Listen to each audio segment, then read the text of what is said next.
I'm always interested in the odd opinion poll that comes out about how we feel about coronavirus. Of course, none of it is particularly scientific. All of it is a survey best put in the box of the Pons Institute, because we know that opinion polling not that fantastic when it comes to politics. But there's been an interesting trend in a poll that I like to keep an eye on, even though the people who run it constantly defame me on Twitter.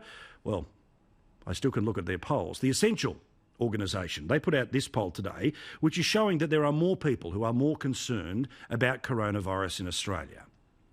Last week, it was 43% who were quite concerned. That's now 35%. It's gone down, but you can see the massive rise now that we're now dealing with, 88% of Australians who are concerned or quite concerned.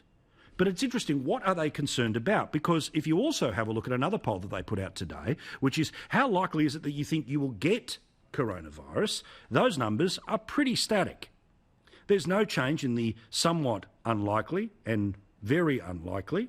But as for those who think that there is a chance of it happening, it's gone up a little bit with somewhat likely and no change with very likely. So put simply, the majority of Australians don't believe they're going to get coronavirus, yet an extreme majority of Australians are nervous about what is happening in Australia with coronavirus. And I think it's the third of these polls that is the one that is most telling as to why. It's why that JobKeeper payment has been put in place. I'm still in paid work, but I'm worried about losing my job. That's a quarter of the population. So the truth is that as we deal with coronavirus, it's not just about the curve, it's about the economics, it's about the people that we've talked about so often on this program. Now, those that are the millionaire doomsday preppers who sit there on the media with a guaranteed job, who think that they have some magical power to be able to fly between Sydney and Melbourne to do media appearances, or there's no real difference to their life to punch out 400 words from a laptop on the tennis court versus working inside a newsroom. The truth is that the people who are most vulnerable are the ones who are the 2 million who are living by themselves, the people who are living in very cramped quarters, unit blocks or small houses with a huge amount of people. And these are the people who we always need to keep in mind.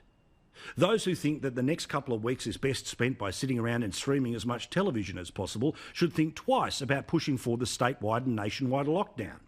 2.5 million Australians don't have the internet. They don't have the luxury of being able to Netflix and chill. These people need to keep working, and that is exactly why that job seeker system has been put in place. There's been an amazing number of people who have actually reached out to get involved in that, and that's why the overall government response number is also worth having a look at out of these polls.